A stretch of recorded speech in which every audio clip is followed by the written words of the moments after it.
Baiklah, halo semuanya dan selamat datang di Bincang Apres. Tiada hari tanpa prestasi. Baiklah, sebelumnya kenalin, namaku Muhammad Hamka Syarial dan hari ini adalah hari yang pasti, yaitu senang sekali karena ini merupakan sebuah episode yang perdana dari sebuah Bincang Apres.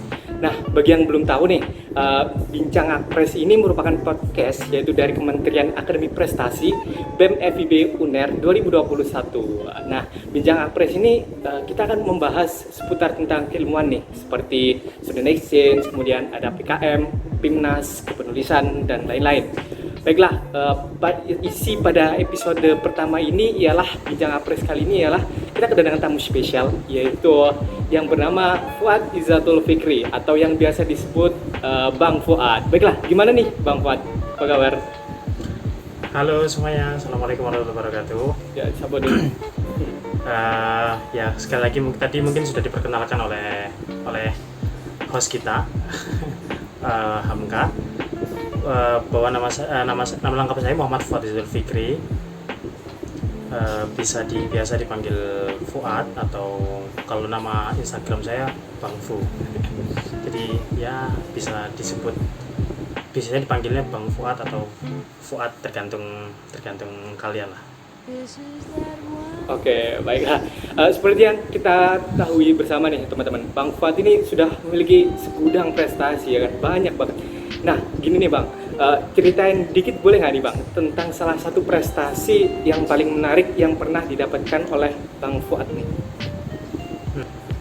Prestasi yang menarik dan mengharukan dan sekaligus menjadi batu loncatan, bahkan menjadi titik balik lah. Kita bisa menyebutnya sebagai titik balik. Itu adalah ketika bukan dalam bentuk prestasi malah sebenarnya. Kalau bagi saya, mungkin bagi orang-orang waktu saat itu menjadi sebuah bentuk kegagalan, karena bagi saya kegagalan yang berada dalam lingkup prestasi itu merupakan sebuah prestasi tersendiri bagi saya, karena dengan itu saya bisa banyak belajar, yaitu ketika PIMNAS, momennya di PIMNAS 31, yaitu yang dilaksanakan di Jogja saat itu. Saat itu saya mewakili teman-teman FIB, dan itu kebetulan juga saya maba, mahasiswa baru tahun 2017 yang baru masuk. Terus kemudian alhamdulillah kelompok kami memang dikasih kesempatan untuk masuk PIMNAS. Tapi mungkin bagi orang-orang ketika sudah masuk PIMNAS itu kan merupakan suatu bentuk prestasi. Sebenarnya itu bisa dibilang juga sebagai sebuah bentuk prestasi, tapi kalau kita lihat lagi, kalau kita ukur lagi misalnya, itu sebenarnya satu langkah lagi kita sudah bisa mendapatkan titel medali emas PIMNAS mungkin, atau mungkin medali perak atau medali perunggu, yang dimana itu sebenarnya merupakan prestasi tertinggi dalam Pekan Ilmiah Mahasiswa Nasional, dan itu bisa dianggap mungkin kelompok kami itu bukan satu-satunya. Kelompok kami merupakan di antara tim yang tiga tim yang tidak mendapatkan medali satu. Tentu itu menjadi sebuah bentuk kekecewaan dan rasa kegagalan yang ini. Tapi saya tidak pernah menganggap kegagalan itu adalah kegagalan, tapi kegagalan adalah bentuk prestasi yang kalau mungkin disebutnya prestasi yang tertunda lah. Karena dengan adanya kegagalan kita bisa banyak belajar, bisa banyak tahu kondisi dan situasi yang terjadi saat itu. Oke, baiklah. Sepertinya di samping dari prestasi yang diraih oleh Bang Fuad itu ternyata masih ada tuh rasa penyesalan ya kan, dikarenakan sedikit lagi gitu meraih ya kan medali, namun sayang sekali tidak mendapatkannya. Menurut saya itu juga tidak apa-apa deh. Namun di sisi lain, seperti yang kita juga ketahui bersama, salah satu prestasinya yaitu yang kita ketahui bersama adalah student exchange nih Bang Fuad. Nah, kemarin Bang Fuad kan baru pulang nih dari student exchange, yaitu di Korea nih teman-teman. Nah, kalau boleh tahu nih, apa sih motivasi atau hal yang sebenarnya melatar belakangi keinginan Bang Fuad nih untuk ikut program student exchange ini, apa sih sebenarnya gitu Bang? Perjalanan baik, terima kasih ya. Sebenarnya yang menjadi motivasi saya sendiri untuk melakukan pertukaran pelajar adalah, pertama, keinginan saya untuk apa ya, untuk bisa terus belajar lah, untuk bisa terus belajar dan bisa meningkatkan kemampuan diri, atau mungkin istilah Indonesia ngupgrade diri itu. Hal yang pertama saya lakukan ini sebenarnya merupakan kisah panjang, jadi tidak instan, maksudnya saya pengen keluar negeri terus jadi enggak. Jadi itu motivasi itu sebenarnya bermula ketika saya SMA. Ketika SMA, dulu SMA saya namanya kan madrasah aliyah, sebenarnya saya merupakan anak madrasah. Nah, ketika itu sebenarnya sebagai seorang siswa di madrasah swasta yang bahkan tidak punya akses untuk pendidikan luar negeri, atau bahkan tidak mempunyai biaya lah untuk sekedar keluar negeri, itu seakan-akan itu menjadi sebuah mimpi, dan menjadi sebuah, sepertinya masa mungkin sih gitu. Nah, tapi saya yakin dengan kekuatan doa, kekuatan mimpi, dan kekuatan kepercayaan dari orang-orang. Kemudian akhirnya tahun 2017 akhirnya saya kuliah di Universitas Airlangga, ya di jurusan Bahasa dan Sastra Indonesia sampai saat ini. Ketika itu saya menuliskan di tembok di tembok kamar kosan saya beberapa keinginan. Salah satu adalah pertukaran pelajar itu di pertukaran pelajar yang dulu sebenarnya targetnya saya nggak ke Korea Selatan sebenarnya. Itu target saya minimalis sekali lah, yang realistis bahasanya itu, karena mengingat kemampuan TOEFL. Jadi kemampuan TOEFL saya kalau boleh dibilang itu masih di bawah standar. Dulu tes pertama kali itu di LPT itu dapat 427, itu merupakan angka yang ya sebenarnya dikit lagi 450, tapi bukan itu yang saya targetkan. Jadi sebenarnya agak menyesal ketika tes pertama itu. Kemudian ketika berjalan tetap saya tuliskan, terus saya mencoba terus belajar, bertemu dengan banyak orang, bertemu dengan banyak kawan, berjejaring dengan banyak orang. Itulah yang kemudian mengantarkan saya pada suatu titik di mana kemudian saya bisa merasakan nikmatnya mencari ilmu lah, kalau saya boleh bilang seperti itu. Nah, kemudian ketika itu target saya di Thailand, di Universitas Chulalongkorn University, kalau mungkin kalau tidak salah penyebutnya seperti itu ya, Chulalongkorn University. Itu karena pertama jurusan saya itu sepertinya tidak mempunyai kans atau punya kesempatan untuk melakukan pertukaran di universitas lain, karena tidak banyak jurusan membuka jurusan linguistik. Rata-rata mungkin saintek itu lebih banyak. Jadi rasanya mustahil sekali untuk bisa pergi ke luar negeri. Tapi kemudian akhirnya saya coba nekat lah, karena saya tipikalnya orang nekat yang lakuin saja dulu, masalah hasil kita serahkan pada Yang Maha Kuasa. Jadi saya coba nekat itu waktu itu pertama daftar itu sebenarnya di maba dulu sempat beberapa ikut konferensi, tapi karena terkendala biaya dan lain-lain tidak jadi berangkat. Terus kemudian akhirnya saya mantapkan untuk ya udah kita naikkan level TOEFL nih. Level TOEFL saya berapa sih? 427, bisa lah, bisa naik sampai yang lebih tinggi. Jadi saya coba naikkan sampai, alhamdulillah terakhir itu kan sampai 500, dan itu sebenarnya masih di bawah target saya saat itu 550. Mungkin jadi saya selalu menargetkan di atas yang lebih jauh. Jadi misalkan 550, harusnya saya nargetin 600, biar setidaknya kalau kita jatuhnya di 550. Jadi yang selalu saya lakukan mulai dari semenjak MTS atau SMP sampai sekarang ini.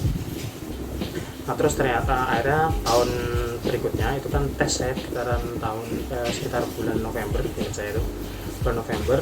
Kemudian saya ambil pertukaran pelajar itu dulu pertama kali sebelum pandemi itu di Asia University di Taiwan itu. Di Taiwan, tapi ternyata ketika pandemi terjadi itu rasa-rasa itu ya seperti halnya sebuah harapan, kamu sudah punya harapan, punya angan-angan, punya cita-cita yang sedikit lagi kamu raih, bisa pertukaran di luar negeri, tapi ternyata gagal. Dan itu rasanya ya ini lumayan menggalaukan lumayan galau, dan tapi prinsip saya kalau prinsip saya sama seperti dalam Al-Quran itu kan apa, kalau ketika ketika pintu satu ditutup, akan ada pintu lain, jadi masukilah kamu pintu yang lain. Itu salah satu cerita dalam kisah dalam surat Yusuf itu di Al-Quran ada. Jadi itu saya jadikan sebagai patokan, ketika satu pintu tutup maka pintu lain pasti akan terbuka, dan saya yakin itu. Dan kemudian ternyata selang beberapa minggu kemudian ada tawaran di Korea Selatan, dan tentu saya tidak mau menyia-nyiakan kesempatan itu, dan saya daftar juga. Saya coba daftar dan itu kebetulan mepet sekali, dan alhamdulillah persyaratan saya diterima dan kemudian dinyatakan lulus. Saat itu yang lolos itu ada 4 orang, tapi ternyata yang jadi berangkat hanya saya sendiri. Itu sih, jadi yang menjadi motivasi saya sebenarnya adalah keinginan untuk mendapatkan pendidikan yang lebih baik, karena saya bukan berasal dari orang yang yang berada, dan ya mungkin orang yang biasa-biasa aja lah, tapi saya tidak berharap menjadi orang biasa saja, tapi harus menjadi orang yang luar biasa, seperti itu.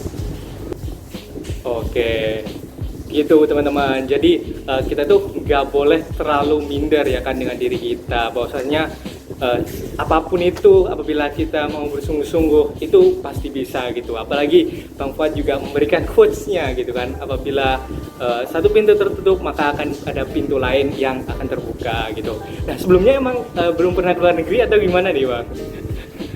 Kalau sebenarnya saya belum pernah keluar negeri, tapi pernah itu cuma ikut waktu itu ikut konferensi di Thailand, dan itu cuma 1 minggu sih saya gitu. Dan itu menjadi pengalaman pertama juga. Oke, jadi pengalaman juga ada conference guys, teman-teman nih. Gila banyak banget ya kan prestasinya Bang Fuad. Wah, keren banget ya kan, apalagi motivasinya juga yang perlu dicontoh buat kita semua nih teman-teman. Nah, sebelumnya nih kalau kita boleh tahu nih, mungkin dapat info untuk student exchange ini dapat dari mana sih Bang? Dan kita tuh bisa ngaksesnya di mana sih? Untuk informasi pertukaran pelajar, mungkin teman-teman bisa dapatkan, karena kita kebetulan salah satu keistimewaan atau privilege yang kita miliki di UNER ini adalah kita memiliki lembaga internasional yang mengurusi hal tersebut, pertukaran pelajar, konferensi dan lain-lain. Itu ada di AGE atau singkatannya itu Erlangga Global Engagement. Jadi itu yang menyediakan informasi. Jadi sebisa mungkin teman-teman kalau mungkin orang punya kenalan yang magang di sana, atau mungkin punya relasi di sana, bisalah dikontak atau ditanyain kira-kira ada nggak program di sana.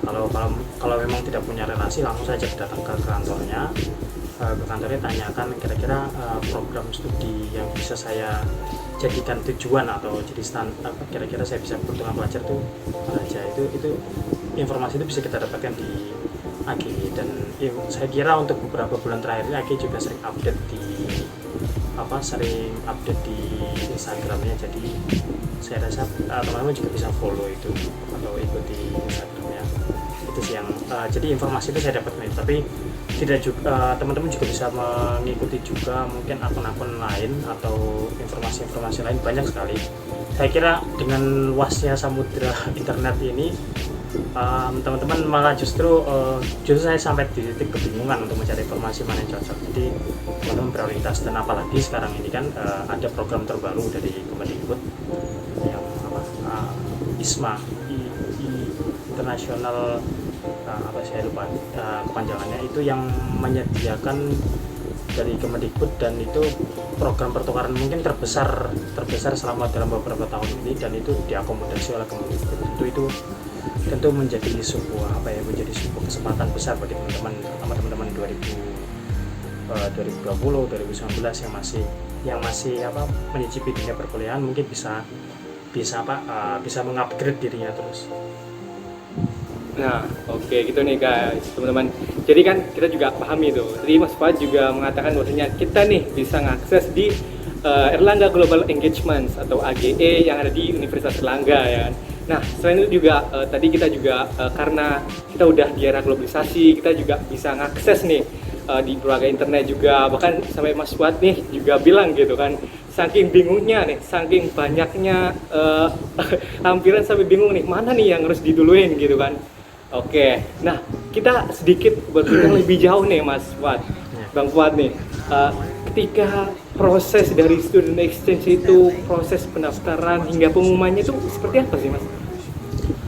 Sebenarnya kalau saya cerita justru mungkin teman-teman akan bilang seperti ini, wah ternyata gampang ya gitu, nggak susah gitu, yang penting ada kemauan, yang penting ada yang penting ada apa yang penting ada kemauan dan tidak minder. Saya kira itu gampang sekali, bahkan saya kira gampang karena gini, yang perlu dipersiapkan pertama kemampuan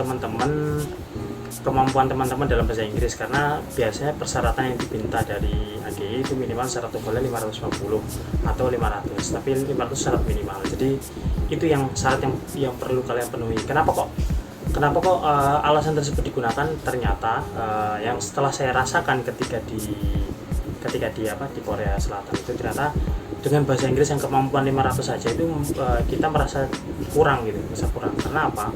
Saya yakin yang dapat 500 itu pasti juga menurut saya pas-pasan dan itu untuk sekedar berkomunikasi biasa mungkin bisa, tapi untuk yang bercakap-cakap yang lebih intens, yang lebih deep talk lah bahasanya gitu, lebih deep talk itu rasanya kok susah sekali gitu.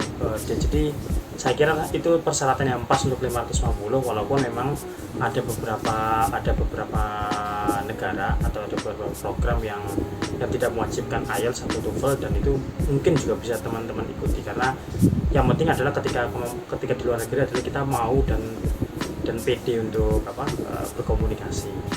Nah itu untuk prosesnya seperti apa? Untuk prosesnya itu sebenarnya saya hanya mengajukan motivation letter dan studi plan selama 6 bulan itu ngapain aja, terus motivasi mengikuti program ini apa. Saya kira juga teman-teman pasti bisa lah untuk mengisi hal tersebut. Paling untuk tips and trick di YouTube juga sudah banyak dan itu teman-teman bisa mengaksesnya.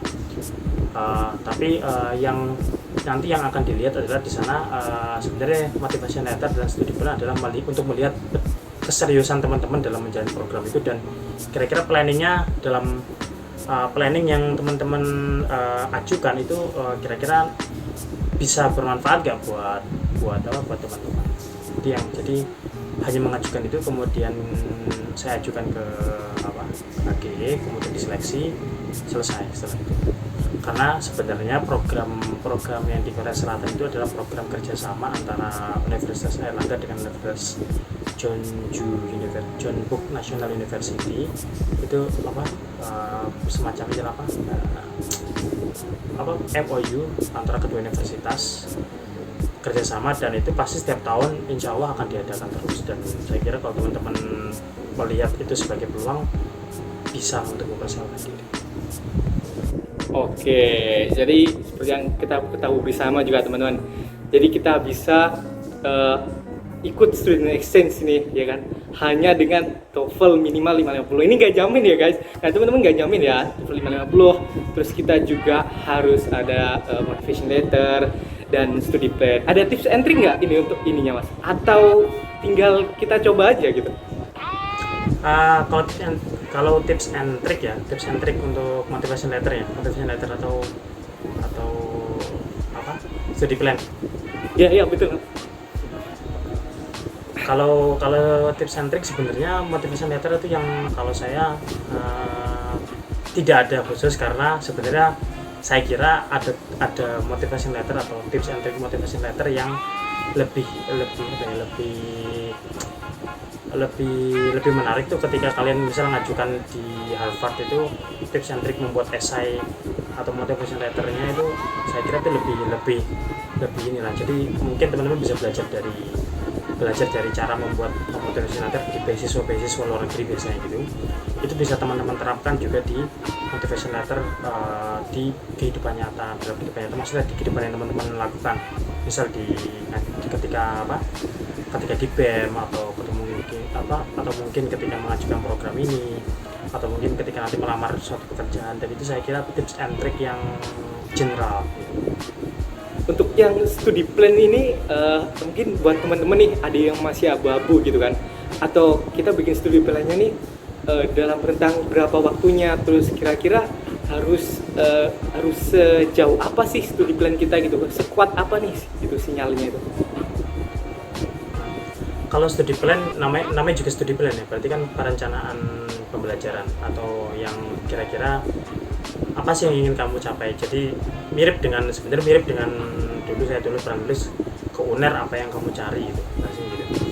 Jadi kira-kira kalian pergi ke luar negeri atau belajar di luar negeri itu apa sih yang kalian cari, itu pasti juga akan ditanyakan bagi orang-orang yang memberikan beasiswa atau memberikan pertanyaan itu pasti itu akan ditanyakan. Nah,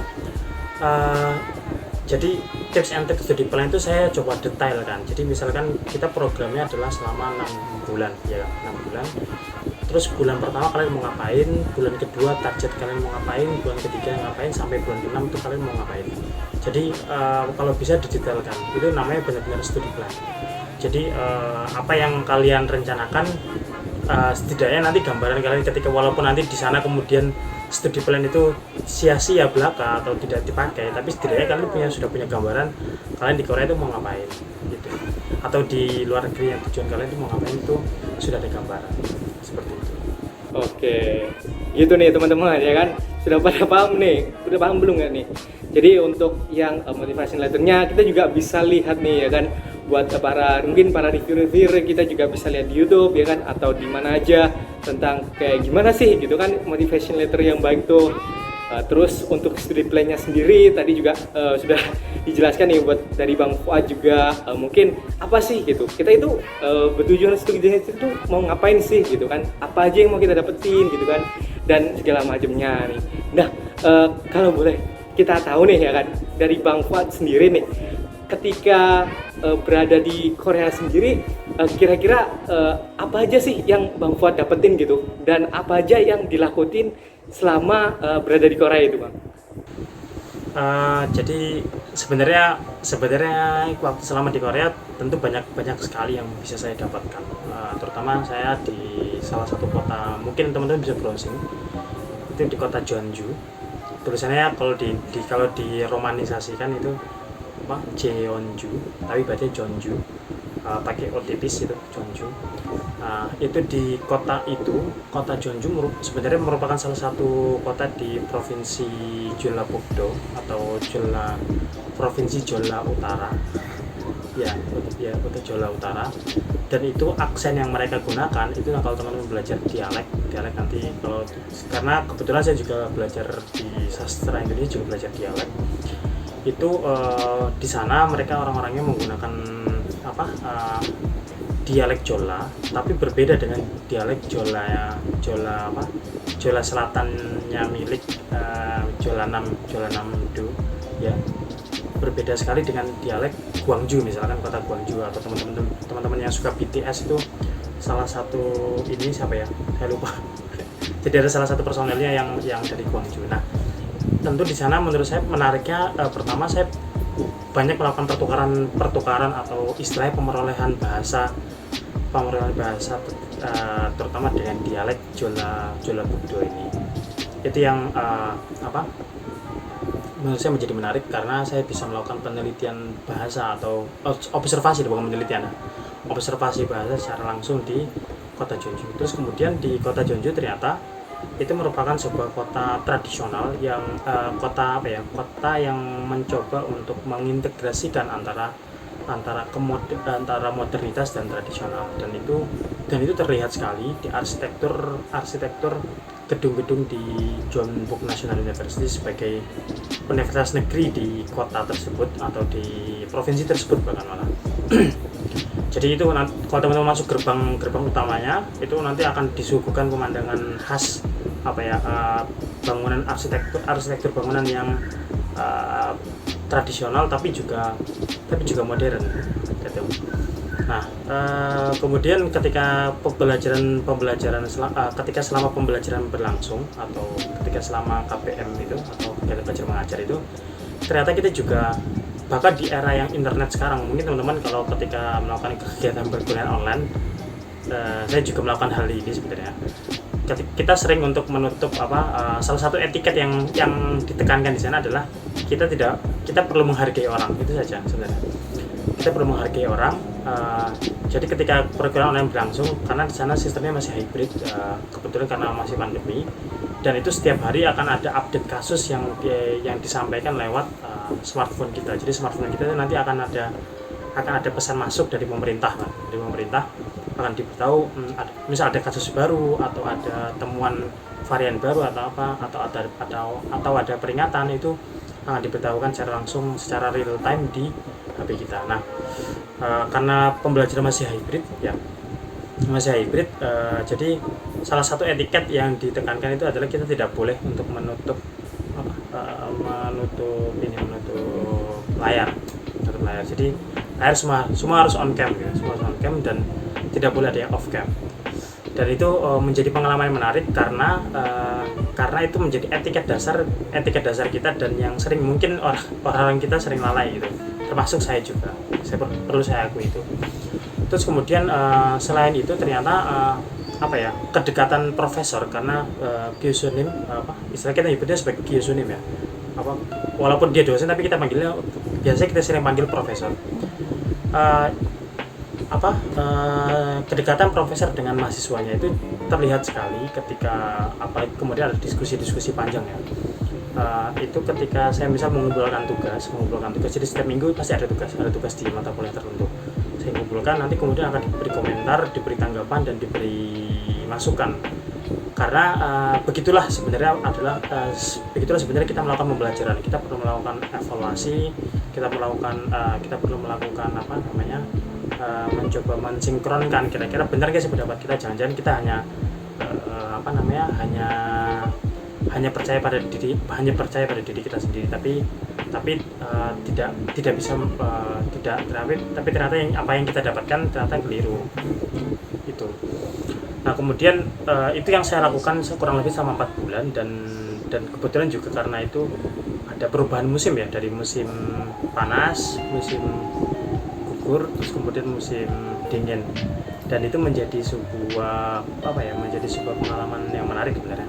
Pengalaman menarik karena itu pertama kali saya juga untuk merasakan turun salju. Terus juga di sana kita perlu aware juga dengan perubahan cuaca. Jadi sering melihat laporan cuaca. Berbeda sekali ketika saya di Surabaya, yang notabene itu di Surabaya saya mungkin nggak tahu ramalan cuaca hari ini bakal hujan atau panas, tapi kalau di sana pasti akan memperhatikan itu karena penting sekali untuk menjaga tubuh, menjaga kesehatan tubuh maksudnya.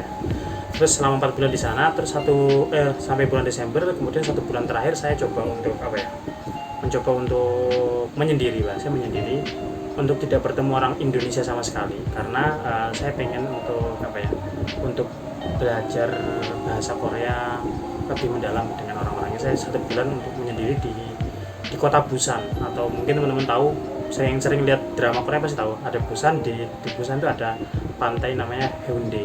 Nah di situ saya coba bersosialisasi dengan orang-orang di sana. Dan juga di sana saya sebenarnya bukan part time, volunteer di salah satu tempat.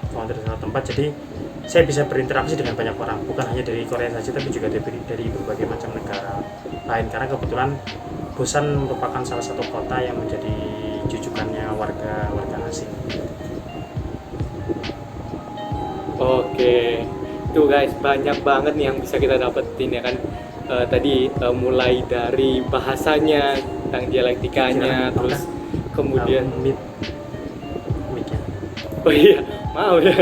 Jadi kita juga bisa belajar nih teman-teman ya kan, dari mungkin bahasanya ya kan, dialektikanya, terus gimana kehidupan perseteruan di perkuliahan ya kan, bagaimana kita juga diajarin tentang etika ketika dalam kelas nih. Buat teman-teman yang biasanya sering off cam nih pada kelas ya kan, coba kita perbaiki nih ya kan, biar kita juga sedikit menghargai dari dosen-dosen atau profesor-profesor ya kan yang sedang mengajar gitu. Terus informasi tentang COVID-19 juga, bagaimana cuacanya juga ya kan, kita harus memperhatikan. Dimana kalau di Indonesia kita ya udah, kita nikmatin aja ya kan teman-teman. Nah tadi kan juga berbicara bentar coba aja nih. Kira-kira pada saat itu tempat tinggal waktu di Korea nih, Bang Fuad nih tempat tinggalnya di apartemen atau asrama atau tinggal sama warga nih, walaupun di Busan nih.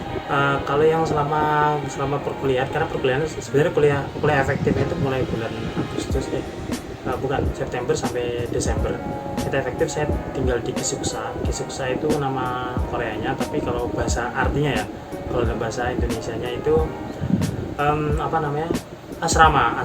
Jadi asrama yang berbentuk apartemen, dan kebetulan saya juga satu kamar roommate saya itu orang Rusia,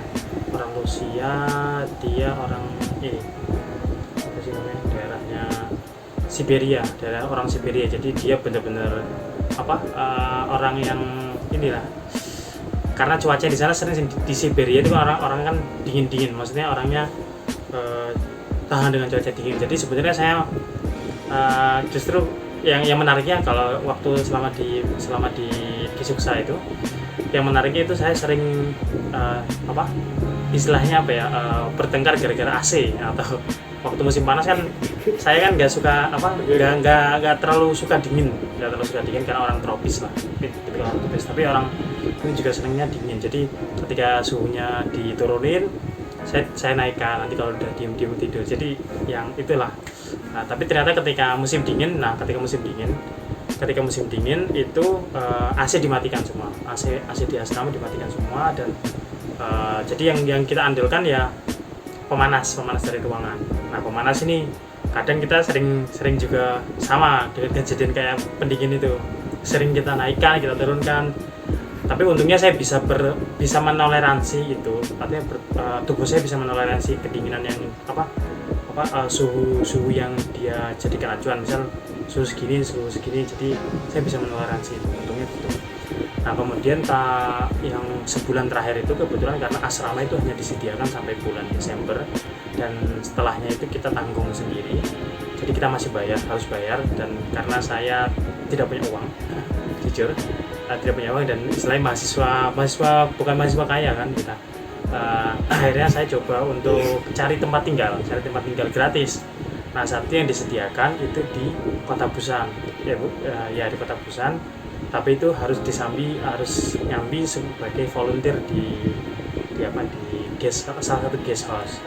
Nah, ya sudah, saya coba selama 1 bulan di sana. Jadi tinggal saya di guest house itu.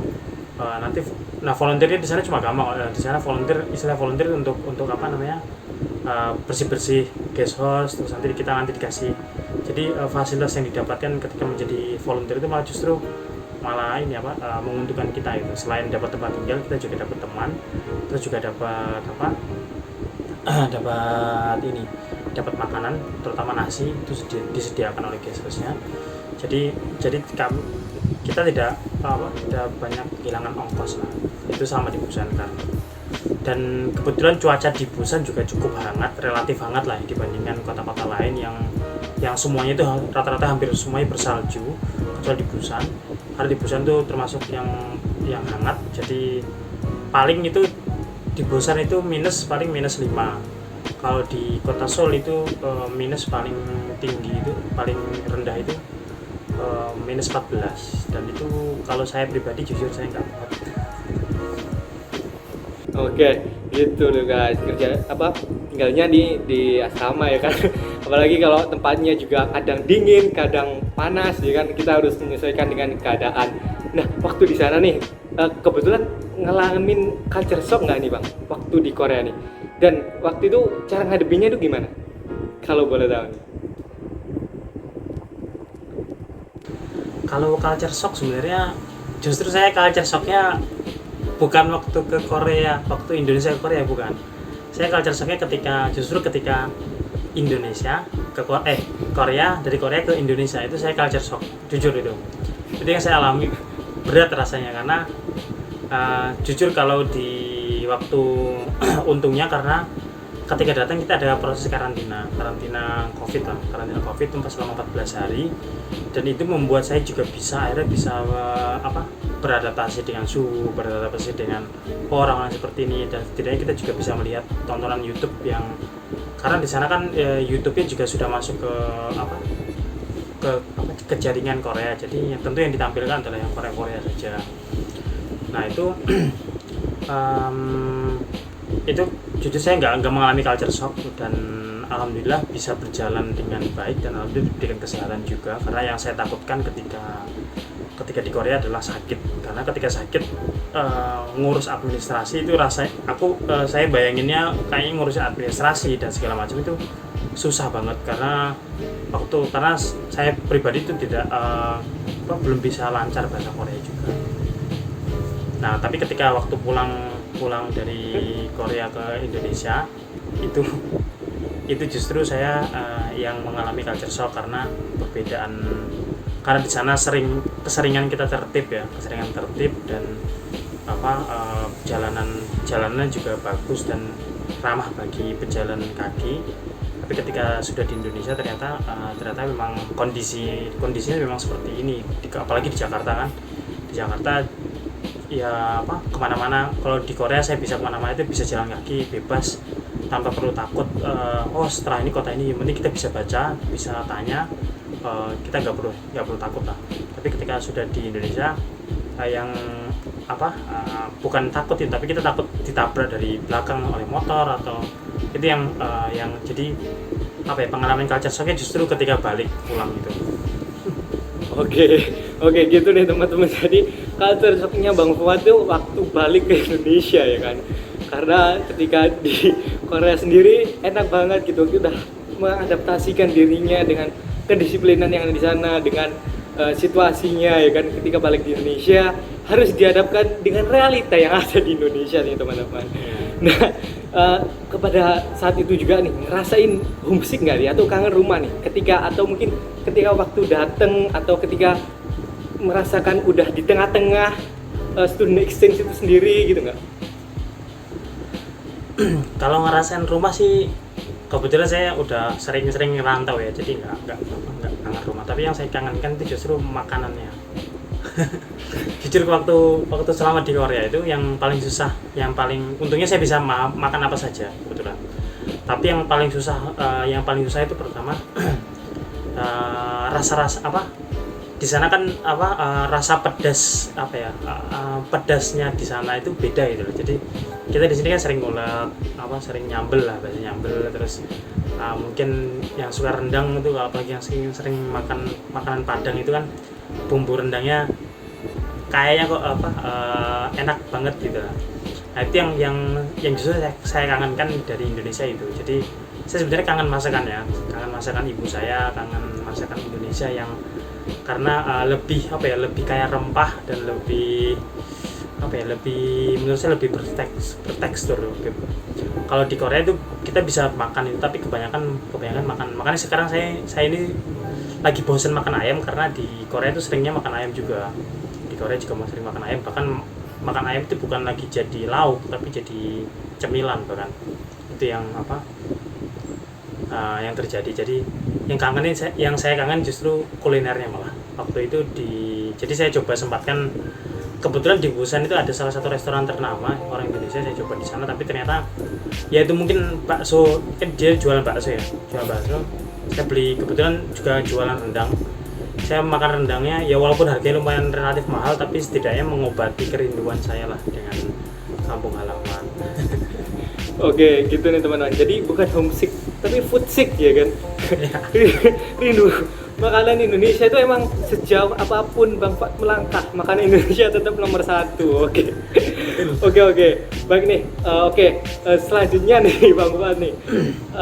Selama mengikuti student exchange nih, ada nggak nih plus minusnya nih di luar dari pada saat perkuliahannya, atau ketika saat masa dengan teman-teman kuliahnya yang di sana, ada merasakan plus minusnya nggak nih di luar dari situasi kehidupan di Korea nih Bang?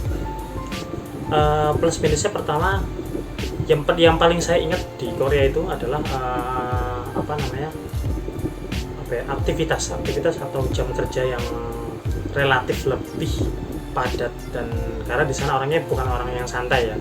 Maksudnya kalau kita di Indonesia mungkin kita sering rasakan lah, saya juga sering merasakan misal jam 9 masuk ya masuk. Kalau di Indonesia biasanya mungkin bisa misal kita pergi ke suatu tempat di suatu lembaga lah, masuknya sebenarnya jam 9 tapi baru buka itu jam 10, nanti jam 11 istirahat sholat dan lain-lain. Nah karena saya terbiasa dengan sistem yang seperti itu, akhirnya waktu itu saya lumayan kagetnya itu karena di sana ternyata waktu jedanya itu benar-benar sebentar dan hanya memberikan istirahat itu paling cuma beberapa menit saja, dan itu benar-benar melelahkan bagi saya. Sampai saya pernah merasa itu di titik bahwa waktu 24 jam itu waktu yang kurang gitu.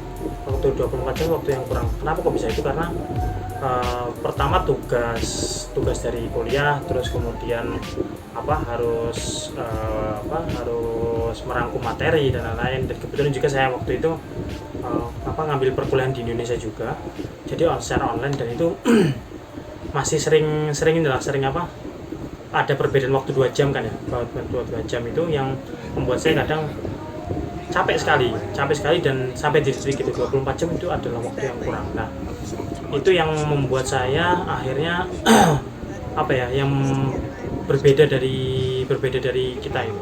Dan di sana yang mungkin teman-teman patut ini sebagai muslim ya, karena sebagai muslim kita perlu sholat dan lain-lain. Jadi di sana paling hanya disediakan waktu beberapa menit, dan kebetulan karena di sana perubahan waktunya itu berbeda sama di Indonesia, karena kita kan daerah tropis ya. Kalau di sana mungkin dulu waktu pas awal-awal itu subuh itu sekitar jam 5-an, sekitar jam 4-an. Terus lambat laun sampai musim dingin itu subuhnya sekitar jam 6-an. Jadi kan otomatis itu kan relatif yang biasa kita selalu bangun misal katakan jam 3. Kebetulan saya sering bangunnya jam 3, terus sholat, terus sholat, terus melakukan aktivitas lain.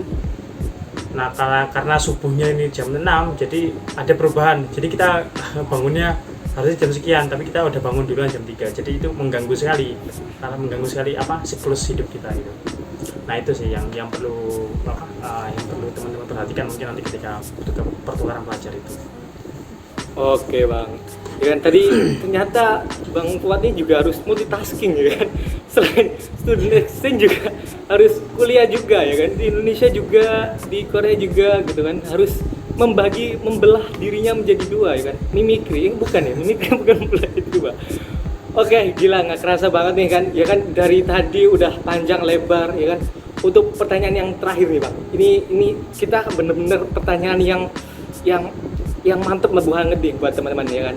Boleh dong disampaikan untuk tips dan pesan-pesan buat teman-teman yang mau ngikuti student exchange ini seperti Bang Fuad ya kan. Mungkin kok bisa sih Bang Fuad kayak gini gitu.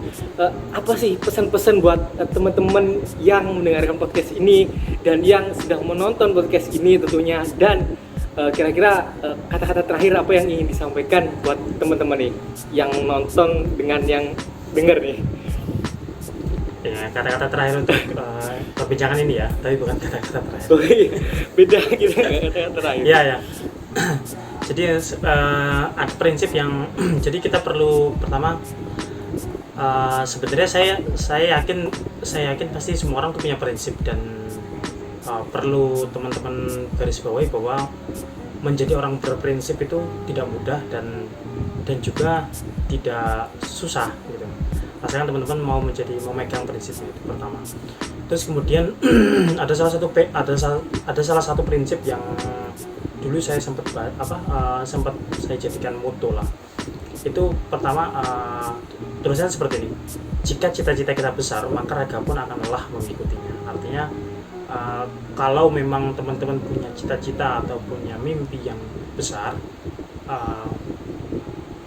pastikan kalian juga mempersiapkan tubuh kalian, mempersiapkan hal-hal yang mungkin teman-teman kalian butuhkan, karena suatu hari ketika kesempatan itu datang, kita akan dihadapkan pada pilihan kita mau mengambilnya atau tidak, dan itu pasti akan membutuhkan. Jadi kalau yang saya lakukan adalah apapun kesempatan itu saya akan ambil, bagus atau tidaknya nanti kita serahkan pada urusan itu pada Yang Maha Kuasa. Jadi tetap sebagai seorang muslim tetap jalankan kewajibannya, jauhi larangannya. Jadi itu yang sebagai sebuah prinsip hidup lah untuk kita.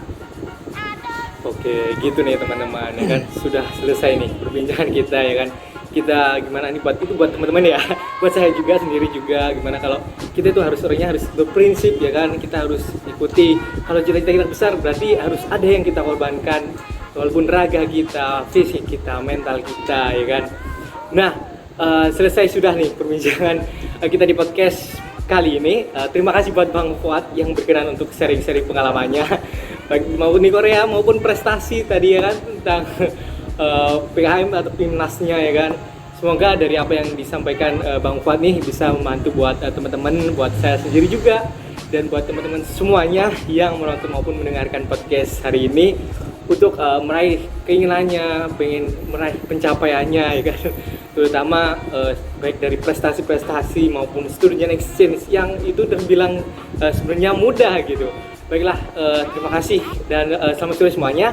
Untuk sebelumnya nih, untuk dapat info yang lebih banyak ya kan, teman-teman juga bisa follow IG dari Bang Fuad nih. IG-nya apa nih Bang? Instagram saya bisa di follow di Bang Fu atau Bang_Fu97. Itu untuk Instagram saya, atau mungkin Instagram yang sedang saya rintis, ibukata.id. Nah itu teman-teman akan di ibukata.id bisa dapatkan informasi menarik terkait seputar tentang kebahasa. Silahkan di-follow. Oke, gitu nih teman-teman. Jadi kita bisa follow akun utamanya ya kan, yaitu @anbang_fu97. Dan apabila kita ingin mengetahui ya kan lebih lanjut juga tentang karya-karya mungkinnya dari @ibukota.id. Baiklah, untuk IG sebentar. Saya mau disclaimer juga, kalau ibukata.id itu bukan punya saya, tapi punya bersama, jadi punya tim gitu. Jadi bukan hanya diri saya persoalangan gitu. Punya tim. Oke, punya tim ya teman-teman, mohon maaf. Gue punya bersama-sama, oke. Nah, untuk IG BEM FIB UNER sendiri jangan lupa di-follow untuk @BEM FIB UNER, dan IG Kementerian Akpres di @akpres.bemfib UNER. Baik, terima kasih buat Bang Fuad dan terima kasih buat semuanya yang nonton dan menyempatkan pada podcast hari ini. Saya Muhammad Hamka Syarial dan terima kasih dan sampai jumpa di podcast berikutnya. Bye Bang Fuad. Oke, selamat dan terima kasih. Terima kasih.